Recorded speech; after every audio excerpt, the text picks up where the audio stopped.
गणपति की सेवा मंगल मेवा, सेवा से सब विघ्न टरे। तीन लोक 33 देवता द्वारे खड़े, सब अर्ज करें। 14 लोक में फिरे गणपति, 3 भवन में राज करें।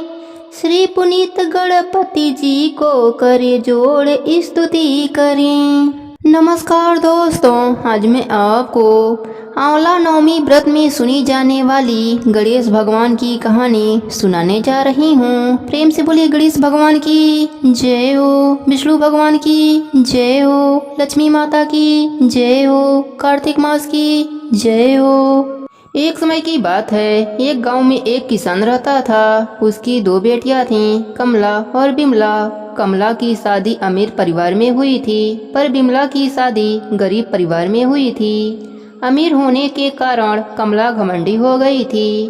उसने बिमला को अपने घर पर काम पर रख लिया।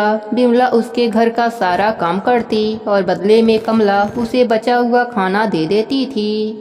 बिमला सीधी साधी थी, नेम धर्म से रहती थी। बिमला गणेश भगवान का नित्य नियम भी निभाती थी। वह जो भी खाना लाती उसको पहले गणेश भगवान को भोग लगाती, उसके बाद ही वह खाती या अपने परिवार को देती थी। एक दिन कमला के घर में खाना नहीं बचा। बिमला ने जंगल से कुछ आंवले तोड़े, उसे उबालकर उसने पहले गणेश भगवान को भोग लगाया, फिर बचा हुआ खाकर सो गई। उसी रात गणेश भगवान ने उसकी भक्ति की परीक्षा लेनी चाहिए। उन्होंने एक बूढ़ी औरत का भेष बनाकर बिमला के घर का दरवाजा खटखटाने लगे। बिमला ने उठकर दरवाजा खोला तो देखा एक बुढ़िया खड़ी है। बिमला ने पूछा, माँ जी आपको क्या चाहिए? बुढ़िया ने कहा, मुझे बहुत जोरों की भूख लगी है, कुछ खाने को दे दो। बिमला ने कहा, माँ जी मैं बहुत गरीब हूँ, खाने को कुछ भी नहीं है, बस उबले हुए आंवले रखे हैं, आप खाएंगी? गणेश भगवान बुढ़िया माई के रूप में बोले, हाँ लाओ। तब बिमला ने भोग में चढ़ाए हुए आंवले बुढ़िया माई को खाने के लिए दे दिया। खाने के बाद बुढ़िया माई घर जाने में असमर्था दिखाई। तब बिमला बोली, आप चिंता मत कीजिए, आज आप यहीं पर सो जाइए, कल सवेरे चली जाना। बुढ़िया माई वहीं खा पी कर सो गईं। थोड़ी देर के बाद बुढ़िया माई की नींद खुल गई। उन्होंने कहा, बेटी मेरा पेट खराब हो गया है।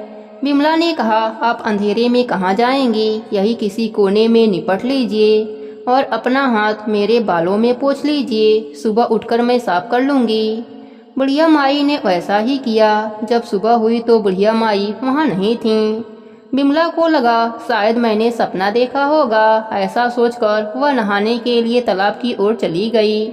जब वह नहाने लगी तो उसके बालों में से सोना झड़ने लगा। आसपास के लोग देखकर हैरान हो गए। अब बिमला को रात की बात याद आई। वह दौड़ी दौड़ी घर आई। घर आकर उसने देखा कि घर के अंदर चारों ओर सोने के सिक्के बिखरे पड़े हैं। वह खुश होकर गणेश भगवान की जयकारा लगाने लगी। उसने अपने बेटे को मौसी के घर से तराजू लाने के लिए भेजा। उसका बेटा मौसी के पास जाकर तराजू मांगने लगा। मौसी ने पूछा, तराजू का क्या करेगा? बच्चा भोला भाला था। उसने बताया, माँ सोने का सिक्का नापेगी। कमला ने कहा, घर में खाने को दाना नहीं और सोना नापने की बात कर रहा है। सच्चाई का पता लगाने के लिए वह तराजू के नीचे लट्ठा लगा दिया। बच्चा तराजू लेकर चला गया। जब सोना नापने का काम खत्म हो गया तो तराजू मौसी को लौटाने आया। कमला ने तराजू को उलट पुलट कर देखा तो उसके पीछे एक सोने का सिक्का चिपका हुआ मिला। वह हैरान हो गई। उसे विश्वास हो गया कि बिमला बहुत ही धनी हो गई है, इसलिए काम पर भी नहीं आ रही है। वह दौड़ी दौड़ी बहन के घर पहुंची और उसने जाकर पूछा, तुम्हारे पास इतना धन कहाँ से आया? बिमला सरल स्वभाव की थी। उसने सारी बातें अपने बहन को बता दिया। कमला को लालच आ गया। कमला लालचवश गणेश भगवान का नित्य नियम निभाने लगी और रोज जंगली आंवले का गणेश भगवान को भोग लगाने लगी। एक दिन गणेश भगवान उसे सबक सिखाने के लिए बूढ़ी औरत का भेष धरकर उसके घर गए। वह बुढ़िया को बैठाकर वही उबला हुआ आंवला दिया। आंवला खाकर बुढ़िया माई का पेट खराब हो गया। उसने कमला के सारे घर को गंदा कर दिया। जब सुबह कमला की नींद खुली तो उसने देखा सारा घर गंदगी से भरा पड़ा है और बदबू कर रहा है। कमला गंदगी को साफ करने लगी, पर गंदगी बढ़ती ही जा रही थी। वह परेशान होकर बिमला के घर गई। उसने बिमला को सारी बात बताई।